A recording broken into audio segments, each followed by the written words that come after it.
dans le présent et dans le futur, c'est de nous rendre conformes à l'image et à la ressemblance de Jésus-Christ. C'est ce que l'on voit dans Apocalypse 21-22, c'est là où Dieu règne, tout simplement. Cela ne va pas annihiler nos personnalités. J'aimerais bien que vous compreniez ça. Quand on regarde les évangiles, quand on regarde les apôtres, on avait 4 évangiles et 4 évangélistes. Pourtant, ils ont regardé la même personne. Chacun a parlé avec sa personnalité. Lorsqu'on regarde les prophètes, chacun portait le message de Dieu, les prophètes de l'Ancienne Alliance, chacun portait le message de Dieu, mais Dieu respectait la personnalité. Et il parlait selon les connaissances, selon les coutumes, selon l'histoire, etc. des uns et des autres. Lorsque l'on est en train de dire que Dieu nous transforme et nous rend conformes à l'image de Jésus-Christ, souvenez-vous, c'est parce que Christ est l'homme parfait, l'homme qui s'est pleinement soumis, qui a pleinement aimé Dieu, qui l'a pleinement adoré, l'homme qui a vécu en fait le bonheur parfait, l'homme qui a vécu ce qu'il aurait vraiment dû vivre. Et c'est ça que Dieu veut restaurer en nous. Ça ne veut surtout pas dire nous rendre uniformes les uns aux autres, c'est pas du tout ça. Les couleurs, c'est Dieu qui les a créées, les différentes personnalités, c'est Dieu qui les a créées.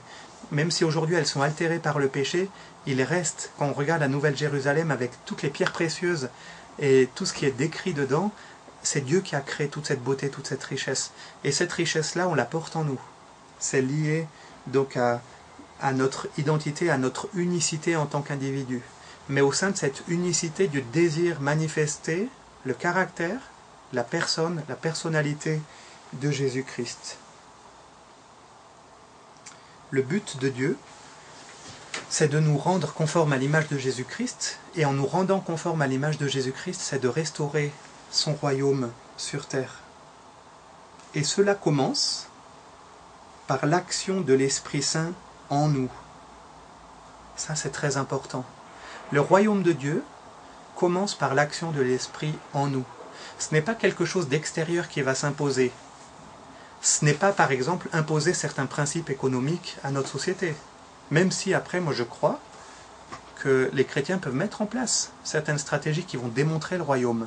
Certaines manières de gérer les biens, de gérer, de s'occuper des personnes, tout ça qui démontre le royaume. Ça, je suis complètement d'accord. Mais ce n'est pas quelque chose que l'on impose d'extérieur, qui est extérieur à nous-mêmes, extérieur aux personnes et que l'on impose comme ça. Le royaume, ça ne commence pas comme ça. Souvenez-vous, le royaume vient dans la personne de Jésus-Christ, et le but de Dieu, en nous sauvant, c'est de nous transformer à l'image de Jésus-Christ. Où commence le royaume? Il vient par Jésus-Christ, et en nous, il va commencer dans notre cœur, dans notre esprit. C'est là que commence le royaume de Dieu. Ça commence d'abord dans notre cœur, par l'action de l'esprit. On pourrait dire, avec Jésus, dans Jean chapitre 3, « Celui qui ne naît pas d'en haut ne peut pas voir le royaume ». Il faut qu'il y ait cette action surnaturelle qui vient d'en haut, de l'esprit, pour que l'on puisse voir et ensuite entrer, participer au royaume de Dieu. Ça commence dans notre cœur par l'action du Saint-Esprit et ensuite ça se répand autour de nous. De l'intérieur vers l'extérieur. C'est pour cela que le royaume de Dieu n'est pas qu'une question de principes, de valeurs, etc. C'est une œuvre nouvelle de recréation spirituelle. Quand Jésus était là, il pouvait dire « Le royaume de Dieu est au milieu de vous ». Par son esprit qui vit en nous et qui vit dans l'Église, Dieu désire et Dieu veut, c'est ça le but, manifester son royaume ici-bas sur terre. Et à la fin de la Bible, ce que l'on voit, c'est le royaume restauré. Le peuple de Dieu sur la terre de Dieu avec la loi de Dieu. Le royaume restauré, et on développera cela dans les leçons à venir, c'est le peuple de Dieu sur la terre de Dieu, donc la terre que Dieu a donnée en héritage, avec la loi de Dieu. Il y a toujours ces 3 composantes, le peuple, l'héritage, et puis la parole, la loi. Et c'est ça qu'on voit à la fin des Écritures. Tout ça, ça commence par le Christ, et ça vient dans notre cœur. On pourrait dire, pour aller un tout petit peu plus loin, et ce sera un tout pour aujourd'hui concernant le royaume, que le royaume commence par l'incarnation. Le royaume de Dieu est venu en Jésus-Christ, il est venu par Jésus-Christ. Et lorsque Dieu nous sauve, et qu'il commence à nous transformer à l'image de Jésus-Christ, il désire incarner le royaume en nous, le manifester. Et puis on pourrait dire une deuxième chose, c'est que le royaume, souvenez-vous de tout ce que l'on a évoqué par rapport au jardin d'Éden, par rapport à l'obéissance parfaite du Fils, je fais appel à tout ça maintenant, c'est comme un petit peu un résumé pour nouer la gerbe. Le royaume de Dieu est d'abord une question de relation. Le Fils s'est parfaitement soumis au Père. Et c'est là que le royaume était manifesté, dans cet amour.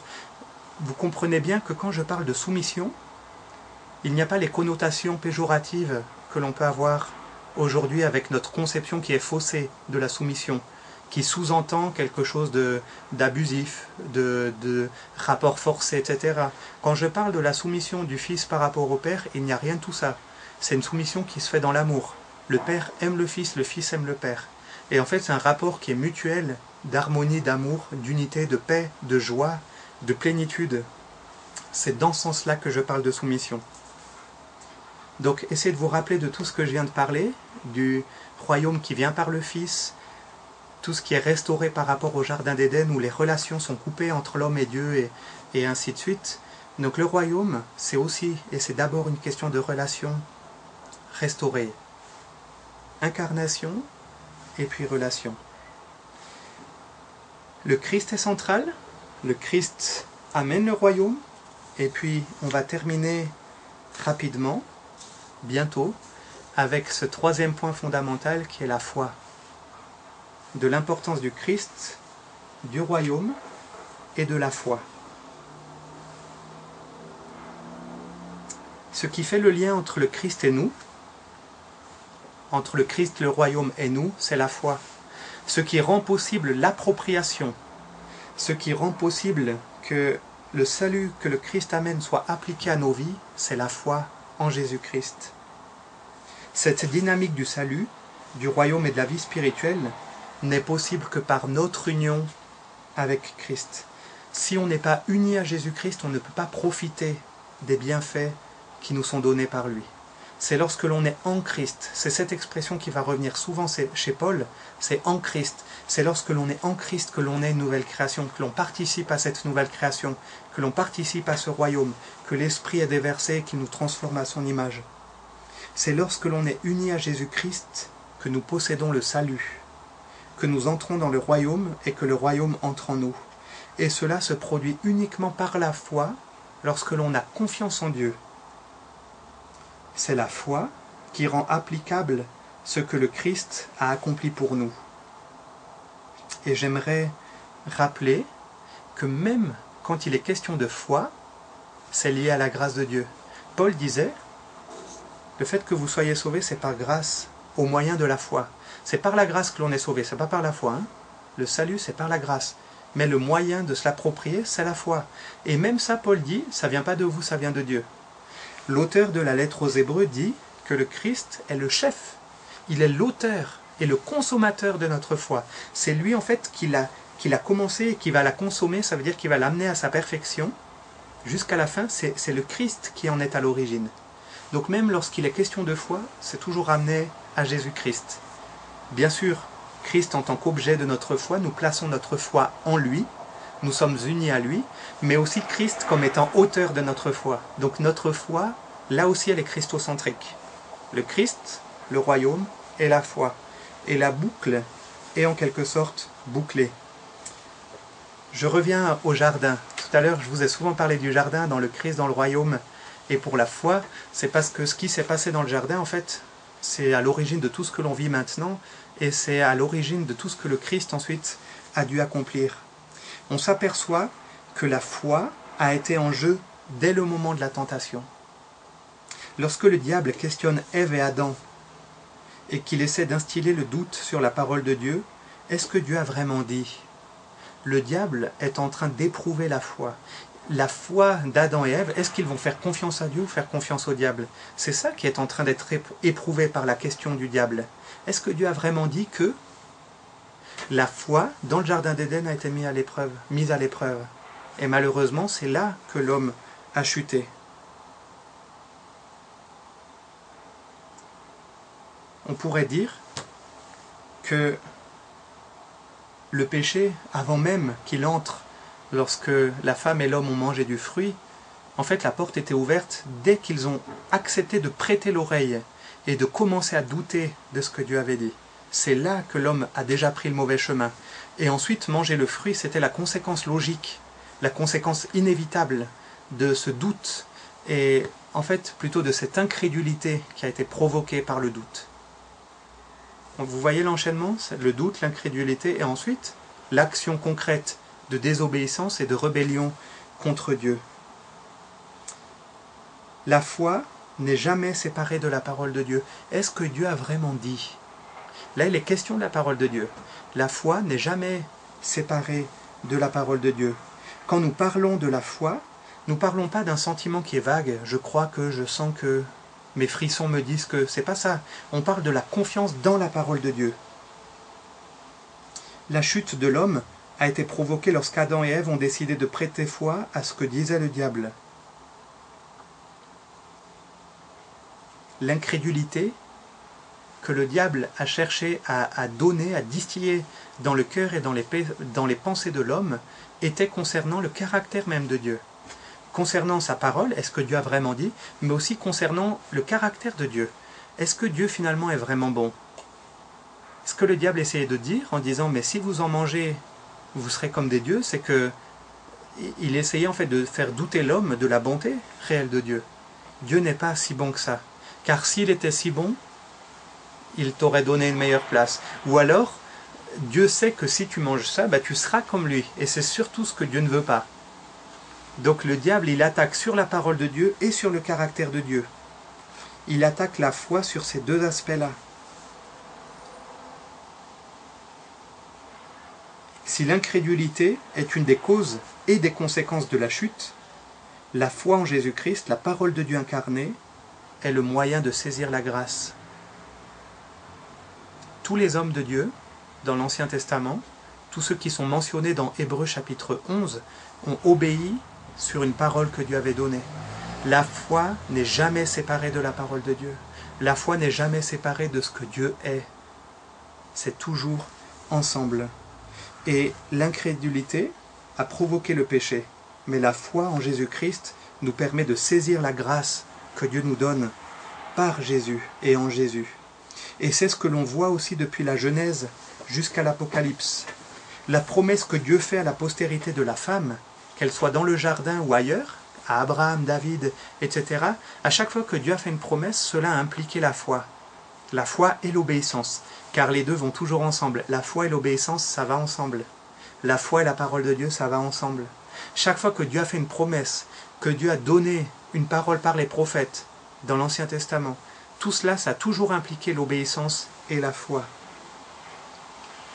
Lorsque Dieu fait alliance avec Abraham, c'est sa foi qui lui est comptée comme justice. Et Paul va dire que cela sert de modèle pour notre justification.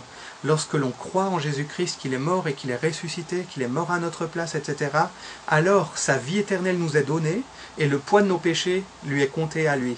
Et sa vie nous est comptée à nous comme justice. Et c'est pour cela que nous pouvons être et vivre une nouvelle relation avec Dieu, cette nouvelle création, etc. Ce message sera repris par les prophètes. Vous vous souvenez ce que le prophète Habacuc disait? Le juste vivra par la foi. Et bien sûr, ce sera repris par l'apôtre Paul. Et l'apôtre Paul en fera tout son développement sur la justification. Il basera toute son argumentation sur cette vérité-là. Lorsque, je vais prendre juste un exemple, lorsque l'on pense au livre de Job, pour nous, aujourd'hui, le livre de Job fait souvent référence à la souffrance. Comment est-ce que Dieu veut qu'on affronte la souffrance? Comment est-ce que Job a fait face, etc. C'est peut-être vrai que Job parle de la souffrance, mais si on regarde Job dans son ensemble, cela veut dire avec les 2 premiers chapitres du livre de Job, on s'aperçoit que la première question plutôt, n'est pas comment faire face à la souffrance. La question, l'enjeu qu'il y a dans le monde spirituel est que Job ne savait pas. Parce que pour nous c'est facile, on a toute l'histoire, enfin c'est facile. On la lit mais on connaît ce qui se passe devant le conseil de Dieu et on voit ensuite ce qui se passe pour Job. Job lui ne sait pas ça. Il ne sait pas, il ne connaît pas le dialogue qu'il y a eu entre Dieu et le diable. La question qu'il y a et que le diable va poser, c'est si tu enlèves à Job tous ses biens, toute sa famille et sa santé, il te reniera. Il va te renier, il se détachera de toi. La question principale que l'on trouve dans le livre de Job, c'est pas d'abord la souffrance, c'est la question de la foi. Est-ce que Job restera fidèle? Foi et fidélité en grec c'est le même mot. Est-ce que Job restera fidèle à Dieu quoi qu'il arrive? C'est ça la grande question. C'est ce qui s'est posé dans le Jardin d'Éden. Et c'est ce qui s'est posé en Jésus-Christ, et c'est ce qui se pose encore pour nous aujourd'hui. La question de la foi est primordiale. Quand Jacques parle des épreuves, il dit, en ouvrant sa lettre, « Mes bien-aimés, je sais que ne soyez pas étonnés de toutes les diverses épreuves que vous pouvez rencontrer. » Et le mot « diverses épreuves », il utilise l'expression des épreuves de toutes les couleurs. Ça veut dire, il y a une palette qui est phénoménale d'épreuves que l'on peut rencontrer. Les épreuves font partie de la vie chrétienne. C'est pas quelque chose qui nous arrive peut-être en plus parce qu'on est chrétien, mais c'est pas quelque chose que l'on évite parce que l'on est chrétien. Mais Jacques va continuer en disant « L'épreuve de votre foi produira la patience, la persévérance, etc. » Derrière toutes les épreuves que l'on peut rencontrer, il y a une épreuve qui est bien plus grande, c'est l'épreuve de la foi. Est-ce que l'on restera fidèle, quoi qu'il arrive, etc. La foi est un élément central de notre vie. C'est par la foi que l'on obtient, que l'on reçoit la grâce qui nous est donnée en Jésus-Christ. La foi, c'est ce qu'il était question dans le jardin, c'est ce qu'il était question dans la vie de Job, c'est ce dont il a été question dans la vie d'Abraham, c'est ce dont il a été question dans la vie lui-même de Jésus-Christ. Si tu es le Fils de Dieu, jette-toi, ton Père, etc. Est-ce que Christ va se soumettre au Père ou pas? C'est ça dont il est question. Foi liée toujours avec la parole et avec l'obéissance. Tout un chapitre du Nouveau Testament, Hébreux chapitre 11, est consacré aux héros de la foi. Pour reprendre une parole d'Hébreux, toujours, chapitre 6, verset 14, c'est par la foi que l'on obtient l'héritage. Donc la foi, et je sais que vous l'avez vu déjà dans l'enseignement sur les lieux célestes, etc., c'est quelque chose de capital. C'est lié à la personne de Jésus-Christ, c'est lié à son identité. Et c'est parce que nous sommes en lui qu'alors nous vivons d'une certaine manière, par la foi. Le juste vivra par la foi. C'est par la foi qu'on obtient le royaume en héritage et c'est par la foi qu'on démontre le royaume aussi aujourd'hui. Voilà les 3 petits thèmes que je voulais développer avec vous aujourd'hui. Donc l'importance du Christ, l'importance du royaume et l'importance de la foi. J'espère que je ne suis pas allé trop vite. J'espère que vous avez pu suivre, en tout cas le cours dans sa totalité. Nous sommes à votre disposition si vous avez des questions, des remarques. Vous pouvez aussi prendre le temps d'échanger entre vous, à Paris notamment, lorsque vous vous rassemblez, que vous visionnez cette vidéo ensemble. Je vous encourage bien sûr à noter les références bibliques, à prier, à réfléchir, à prendre des notes, à discuter les uns avec les autres et à continuer d'avancer avec le Seigneur. Aujourd'hui, c'était qu'une introduction. Les cours que l'on verra la fois prochaine seront peut-être un peu plus fournis, un peu plus garnis. Alors restez accrochés et que le Seigneur vous bénisse. Au revoir.